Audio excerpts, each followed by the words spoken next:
আসসালামু আলাইকুম।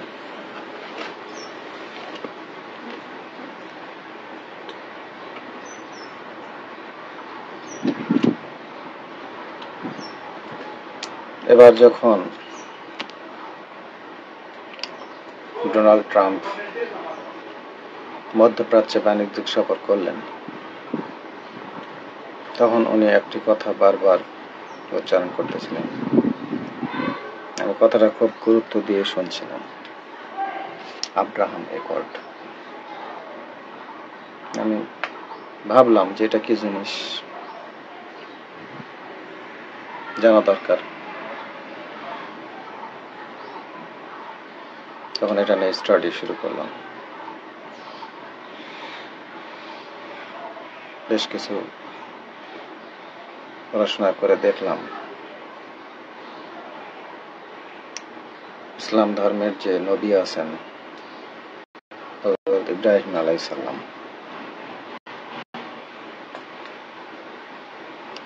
এটাকে বাইবেলে আব্রাহাম বলা হয়েছে।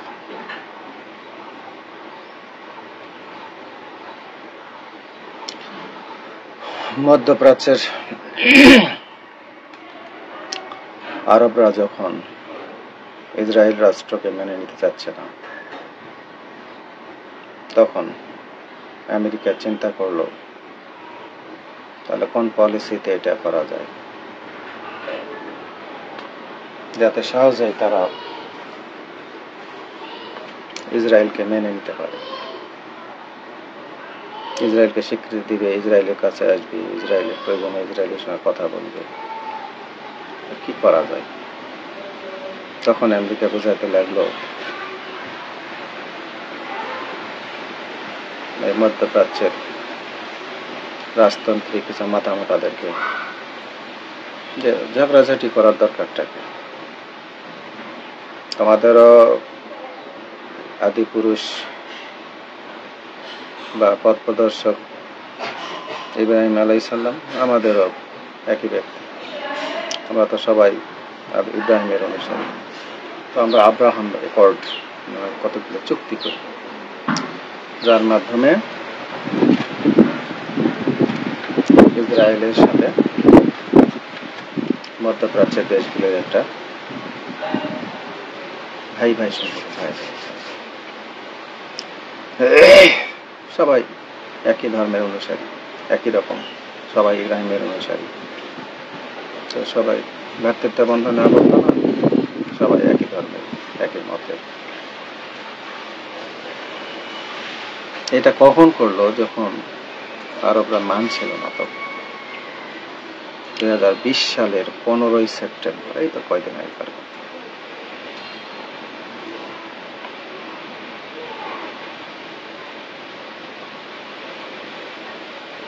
সবাই যখন একই ইব্রাহিমের অনুসারী, তখন সবাই মিলে ভ্রাতৃত্বের বন্ধনে আবদ্ধ হয়ে ইসরায়েলকে মেনে নেই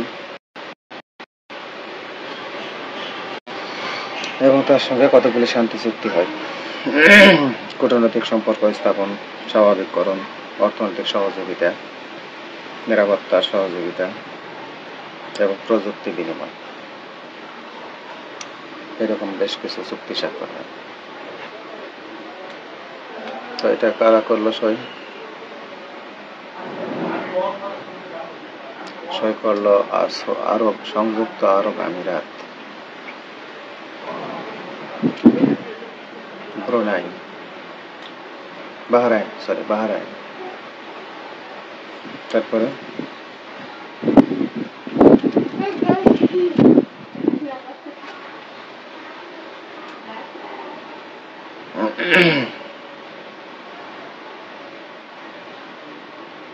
ইসরায়েল, মরক্কো, সুদান।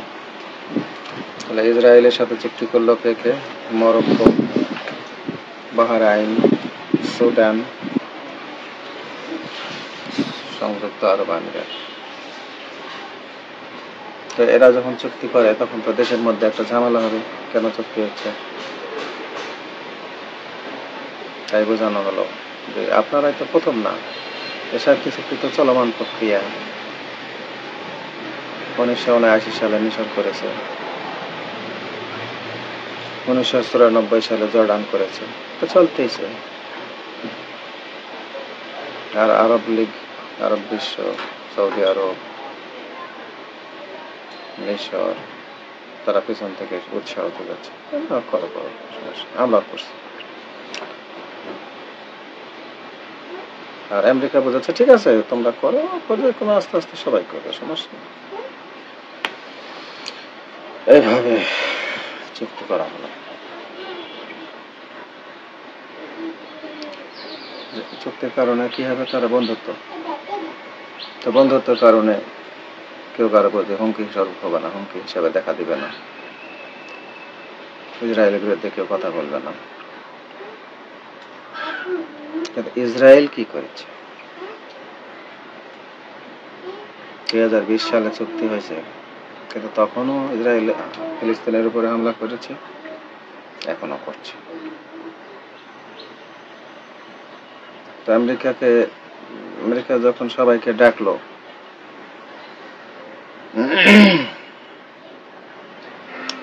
হোয়াইট হাউসের ট্রুম্যান ব্যালকনিতে বিশাল প্যান্ডেল করে যখন তাদেরকে ডাকা হলো, তখন এই মাথা বোটাগুলার কি মনে ছিল না যে ফিলিস্তিন রাষ্ট্রেরও প্রয়োজন? ওখানে চুক্তি করলো না কেন? যাতে ফিলিস্তিন একটা রাষ্ট্র হোক এবং ইসরায়েল একটা রাষ্ট্র, দুইটা রাষ্ট্র হোক, একটা স্থায়ী সমাধান হোক, তারপরে শান্তির প্রশ্ন আসতেছে। সেটা একতরফা ভাবে ওদের ধর্ম বাপ আমেরিকা বলেছে যে ইসরায়েলের সাথে চুক্তি করে সবাই মিলেমিশে থাকে। তো তখন কি একবারও মনে হলো না যে সমস্যার মূল কারণ তো হলো ফিলিস্তিন ইস্যু? ফিলিস্তিন এবং ইসরায়েল দুটো আলাদা স্বাধীন রাষ্ট্র হলেই তো মিটে যায় ঝামেলা। ঠিক আছে, ইসরায়েল রাষ্ট্র হতে চাচ্ছে, হোক, ফিলিস্তিনকেও তো রাষ্ট্র স্বীকৃতি দিতে হবে, দিছে? ওইদিকে কেন? ওই নিয়ে কোনো কথা নেই। আর এই হারাম জাতারা ওই নিয়ে কোনো কথা করতে হবে বলেও।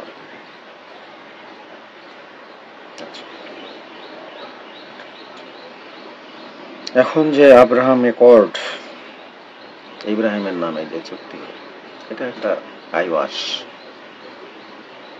এগুলো একটা প্রকাশ্য, মানে সামনে প্রকাশ পাওয়া একটা রূপ। আসলে ভিতরে কি ছিল? ভিতরে ছিল গ্রেটার ইসরায়েল বানানোর স্বপ্ন।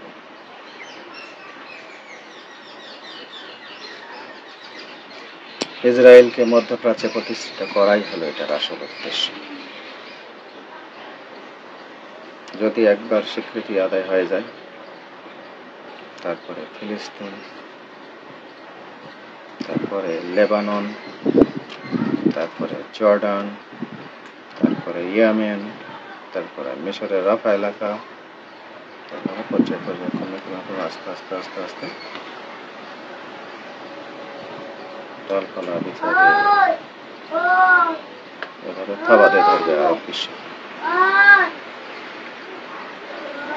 আর বিশ্বের মুসলমানরা স্বপ্ন দেখবে আমাদের আছে মুসলিম বিশ্ব, তথাকথিত মুসলিম বিশ্ব, রাজতন্ত্রীদের দ্বারা পরিচালিত, যারা আমেরিকার প্রকাশ্য গোলাম।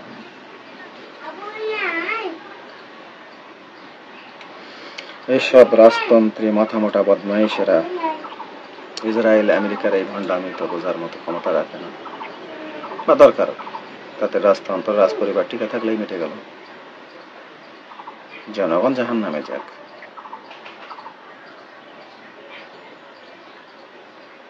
Abraham accord. ফিলিস্তিনের মানুষ না খেয়ে মরতেছে, রাফা বর্ডার আটকে দিছে, খাদ্যের ট্রাক বিশ্বজুড়ে যে সমস্ত রিলিফ ফান্ড যাচ্ছে সেগুলো ঢুকতে দিচ্ছে না। সৌদি আরবের ক্ষমতা নাই একটা বিমান উড়ায় নিয়ে গিয়ে সেখানে খাদ্যদ্রব্য, বস্ত্র পৌঁছায় দেয়, বা যুদ্ধ বন্ধের কার্যকর কোনো পদক্ষেপ নেয়। এই ক্ষমতা তার নেই। কি আছে ক্ষমতা? ক্ষমতা আছে ট্রাম্পকে ডেকে আনে লাল গালিচা সবুজ গালিচা বিভিন্নভাবে সংবর্ধনা দেওয়া, ট্রিলিয়ন ট্রিলিয়ন অস্ত্রের চুক্তি করা, যে অস্ত্র আমেরিকার গোলামি মেনে না নিলে ব্যবহার করার অনুমতি মিলবে না। ইসরায়েল আমেরিকার অস্ত্র প্রকাশ্যে ব্যবহার করে গণহত্যা চালাচ্ছে, সৌদি আরব ইচ্ছা মতো সেটা ফোটাতে পারবে না, F-16 বিমান আকাশে উড়াতে পারবে না যদি আমেরিকার অনুমতি না থাকে। অনুমতি দিবে না আমেরিকা সব যুদ্ধ ব্যবহারে।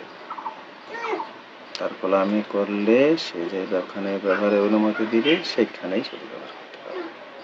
আমেরিকার অস্ত্র কিনা কেউ ব্যবহার করতে পারছিল? জানা গেছে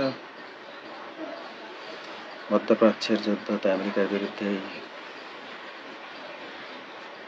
আমেরিকা তো ইসরায়েলকে দিয়ে মধ্যপ্রাচ্য ধ্বংসের পরিকল্পনা করে সাঁকে রেখেছে। তাহলে যুদ্ধ করতে হলে তো আমেরিকার বিরুদ্ধে যুদ্ধ করবে। আমেরিকার অস্ত্র দিয়ে আমেরিকার বিরুদ্ধে যুদ্ধ করবেন? গোলাম ট্রিলিয়ন ট্রিলিয়ন ডলারের চুক্তি করলেন,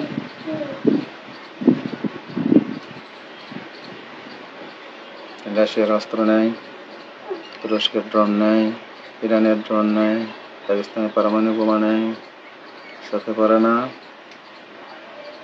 করবে না। চীনের জেট 10 থান্ডার বিমান ভারতের বিচে ছিঁড়ে ফেল দিল যে কদিন আগে, ওগুলি কেনা যায় না, দাম কম। আমেরিকার বিরুদ্ধে যুদ্ধ হবে ইসরায়েলে, মাটিতে ট্রিলিয়ন ট্রিলিয়ন আমেরিকার অস্ত্র দাও।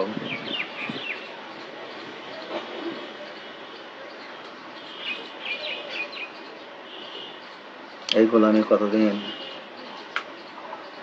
আরব বসন্ত হবে না?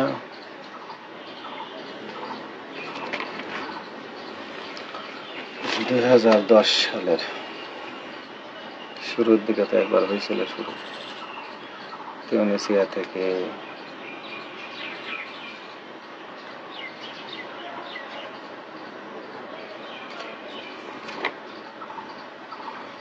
মিশর, লিবিয়া, সিরিয়া, ইয়েমেন সহ গোটা আরবে ছড়ে পড়তে লেগেছিল। ওই ছাইচাপা আগুন আগ্নেয়গিরি হয়ে আছে, সেগুলো আমি দেন না জায়গায় উঠবে। ওটা ছাইচাপা আগুন হয়ে আছে। রাজতন্ত্র রাজ পরিবার কিছু দাও, তার মধ্যে হোক সান্দায় দিবে, কিন্তু অনেক দেশে হচ্ছে এরকম স্বৈরাচার, ফাঁসিবাদ, রাজতন্ত্র, জুলুম নির্যাতন এরকম চলে না। একটা গণহত্যা চলেছে, মানবতা বিরোধী। বন্ধের কোনো পদক্ষেপ নিয়েছেন? এগুলো তো পরিকল্পিত। দীর্ঘদিন ধরে এমনভাবে অত্যাচার নির্যাতন করে আসা হচ্ছে যে একটা জনগণ বাধ্য খুশি উঠত। তার একটা নমুনা কিছু হয়েছে। যারা অপরাধী তাদেরকে ধরতে পারে বড় জোর। সদ্য জন্ম নেওয়া শিশুটিও অপরাধী, নারীটাও অপরাধী, বৃদ্ধটাও অপরাধী, শ্রমিকটাও অপরাধী, তাদের বাড়ি ঘরগুলোও অপরাধী। সব মাটির সাথে মিশাই দিতে হবে। কিছুই বলার নাই। বলার কি আছে? আপনাদের দেশের ভিতরে ঢুকে হতে আমেরিকা আক্রমণ করে, আর কোথাও করে না। আপনাদের এই সব দেশেই করে। তথাকথিত মুসলিম বিশ্ব দেশের ভিতরে গিয়ে হোগার মধ্যে বাঁশ দিয়ে চলে আসে আমেরিকা। আর কোথাও পারে? আর পারে তো পাকিস্তানে পারে, আফগানিস্তানে পারে, ভিয়েতনামে গেছিল, সন্ধ্যা হয়ে গেছে। আফগানিস্তান কিছুটা হ্যাডম দেখাইছে, অনেক পরে সেটা। আমেরিকা মধ্যপ্রাচ্য থেকে ট্রিলিয়ন ট্রিলিয়ন ডলার উপার্জন করে, ওখানেই দেশের ভিতরে গিয়ে আক্রমণ করে, ওখানে এই ঘাঁটি ঘেরে বসে আছে, তাদের সৈন্য মোতায়েন করা আছে ইসরায়েলের দিকে। কেউ যদি সেদিকে চোখ তাকায়, চোখ তুলে তাকায়, ওই সমস্ত জায়গা থেকে আক্রমণ হবে। মুসলিম বিশ্ব তথাকথিত মুসলমানের জীবনের কোনো দাম নেই, দাম আছে কার? যে হোগা মারতে পারে সেই আমেরিকার ট্রাম্পকেই আবার 400 কোটি টাকা দামের ব্যক্তিগত বিমান উপহার দেয় কাতারের শয়তান।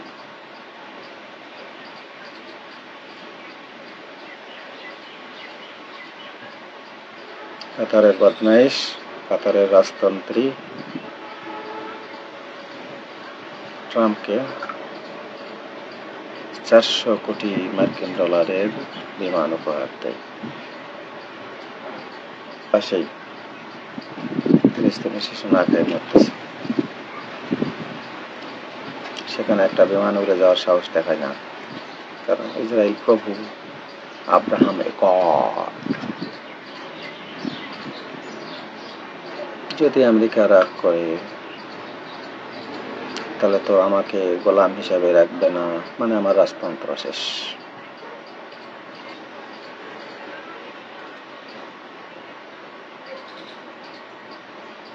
কয়েক ট্রিলিয়ন ডলারের চুক্তি করছে এইসব বদমাইশ।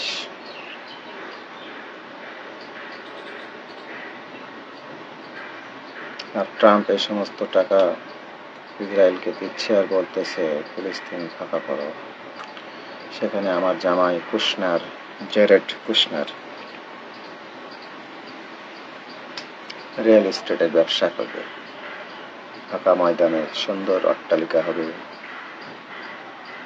সেখানে ইহুদিরা থাকবে, উন্নত জীবনযাপন করবে। আমেরিকা থেকে আসবে, জার্মান থেকে আসবে, রাশিয়া থেকে আসবে, ভারত থেকে যাবে, সারা বিশ্ব থেকে সবাই আসবে, ওখানে বসতি স্থাপন করবে, অস্ত্র বানাবে, জর্ডানের দিকে তাক করবে, ইয়েমেনের দিকে তাক করবে, লিবিয়ার দিকে তাক করবে। এগুলো ফাঁকা করতে হবে। তো বড় বড় বিল্ডিং লাগবে না, অস্ত্রের কারখানা বানাতে হবে, পারমাণবিক অস্ত্রের ক্ষেত্র বানাতে হবে। এই জন্য আমেরিকা আব্রাহাম একট করেছে।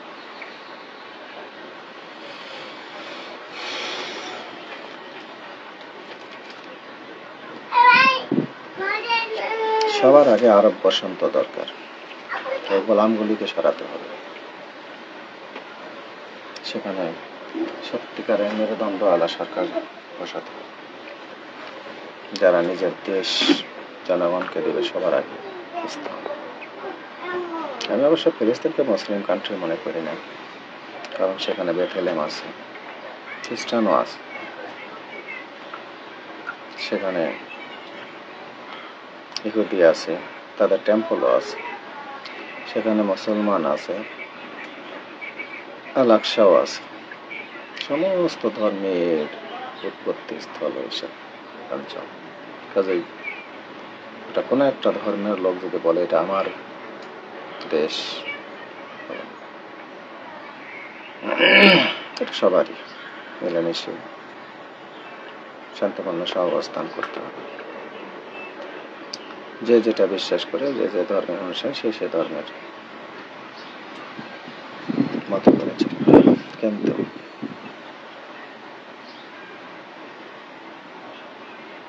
ইসরায়েল তো সেটা চাচ্ছে না। ইসরায়েল চাচ্ছে জায়নিস্ট রাষ্ট্র, জায়নিস্ট, জায়নিজম, ইহুদিবাদী। তারা কি করতে চায়? সেখানে সমস্ত ময়দান ফাঁকা করতে চায়, আক্রমণ করে বসতি স্থাপন করবে, শুধু ইহুদিরা থাকবে। তারপর কি করবে? ধর্ম নিয়ে অত বাড়াবাড়ি দরকার না, যে মানবে মানবে, না মানবে না মানবে, কিন্তু ইহুদিবাদী হবে। ইহুদিবাদী আর ইহুদি ধর্ম এক জিনিস নয়। ইহুদি ধর্ম যারা মানে সত্যিকারের, তারা কখনো হিংস্র নয়। এরা হলো জায়নবাদী, জায়নিজম, জায়নিস্ট, এরা মৌলবাদী। তারা হত্যা, খুন, রাহাজানি, গণহত্যা শুধু নিজেরাই করে না, অন্যদেরকে উৎসাহ দেয়। যেমন ভারতকে উৎসাহ দিচ্ছে, কাশ্মীরে গণহত্যা চালাও, গাজা বানাই ফেলাও। এই জন্য ভারত, ওরা হলো ইহুদিবাদী, জায়নিস্ট, আর এরা হলো হিন্দুত্ববাদী, RSS পন্থী। হিন্দুইজম, জায়নিজম, হিন্দুইজম একই জিনিস। এদের উদ্দেশ্য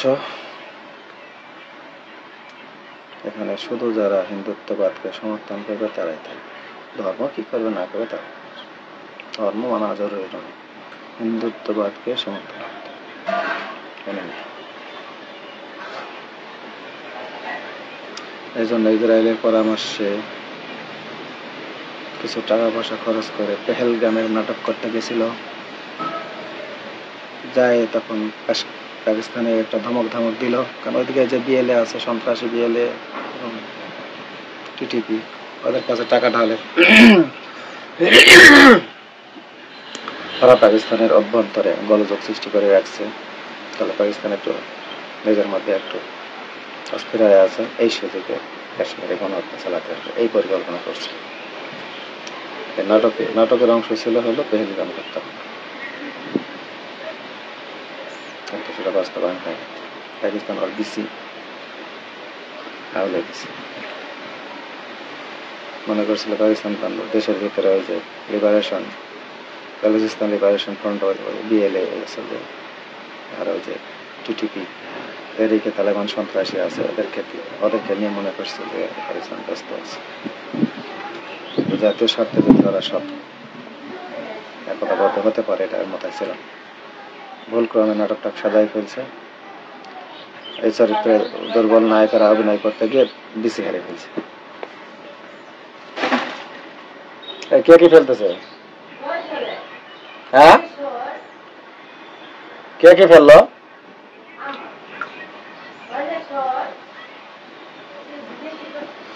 এই সমস্ত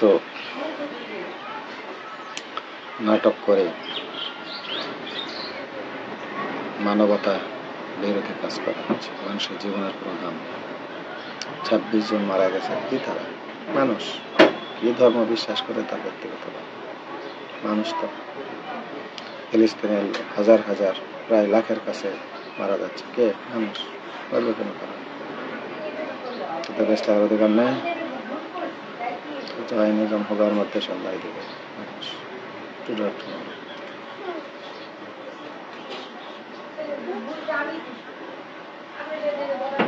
আরব বসন্ত হবে, রাজতন্ত্র হবার মধ্যে যাবে। মানুষের জীবন সবার আগে, মানবতাই সবচেয়ে বড় দাম। যেটা বিশ্বাস করে করবে, বিশ্বাস না করলে না। মানুষ তো সবাই তো আদম সন্তান।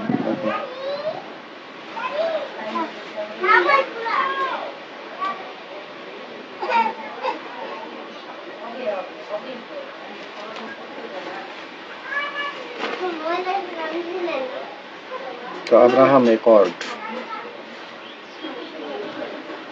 জিনিসটা এখনো অনেকের কাছে যদি পরিষ্কার না হয়ে থাকে, আগামী দিনে ইসরায়েলের তাণ্ডব দেখার জন্য বিশ্বকে তৈরি থাকবে।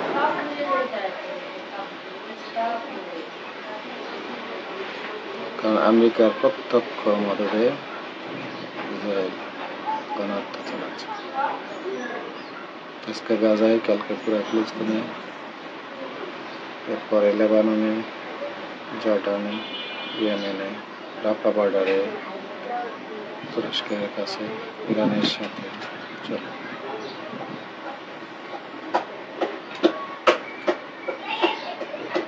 বিশ্বের সমস্ত অশান্তির মূলে আছে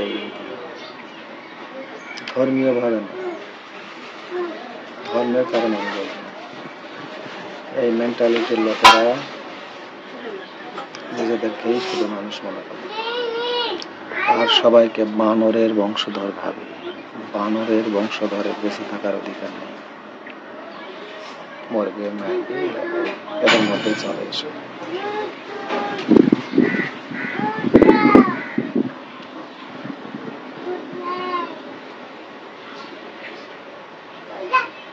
আব্রাহাম একর্ডে বলা হয়েছে আমরা আমরা ভাই ভাই, মারামারি করতে নাই। ফিলিস্তিনের শিশুরা আব্রাহাম একর্ডের আয়তা করে না, ওরা ইব্রাহিমের অনুসারী নয়। সবাই কি বদমাইশ, চোর, ডাকাত, সন্ত্রাসী? আব্রাহাম একর্ডে তো হিন্দুত্ববাদী ধর্মের করে না, কারণ ওরা তো পৌত্তলিক। ইব্রাহিম তো পৌত্তলিকতার বিপক্ষে ছিল, ওরা তো ইব্রাহিম ধর্মের অনুসারী ছিল না। তাহলে ইহুদির সাথে হিন্দুত্ববাদীদের এত কিসের বন্ধুত্ব? হিন্দুত্ববাদী আর জায়নবাদীদের মধ্যে এত বড় মারামারি সম্পর্ক কিসের? কোথেকে আসে এই সম্পর্ক? এটা অন্য ব্যাপার, এটা বুঝবেন না আপনারা, তাই না? এটা বুঝবেন না আপনারা। একজন আব্রাহাম একর্ডে স্বাক্ষরকারী ভাই ব্রাদার, হিন্দু, খ্রিস্টান, ইহুদি, মুসলমান সবারই পূর্ব মহামানব ধর্মগুরু ইব্রাহিম, আব্রাহাম, এরা ভাই ভাই খুব মিলেমিশে থাকতেছে। হিন্দুত্ববাদীদের সাথে লেসবিয়ান করেন নাকি করেন? ওটা অন্য ব্যাপার, এটা বুঝবেন না আপনারা। কাশ্মীরের মুসলমানকে মারতে, এই কারণে ওটা।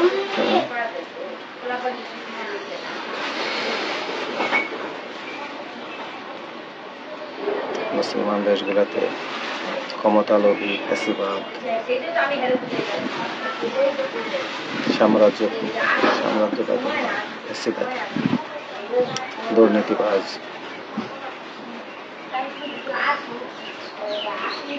এক নায়ক, স্বৈরাচার, রাজতন্ত্রী, জনগণের উপর অত্যাচার, নিপীড়ক, এইসব দেশ, এইসব বদমাইশ তারা ভর্তি। এরা নিজের স্বার্থের বাইরে কিছু ভাবতে পারে, তাই এদেরকে নিরাপত্তা দেওয়ার অজুহাতে আমেরিকা এদের গুরু সাজা আছে। সেই সুবাদে ইসরায়েলকে পুশ করে দিচ্ছে, বসাও, জায়গা ফাঁকা করে নাও, আমি আছি এদের সাথে।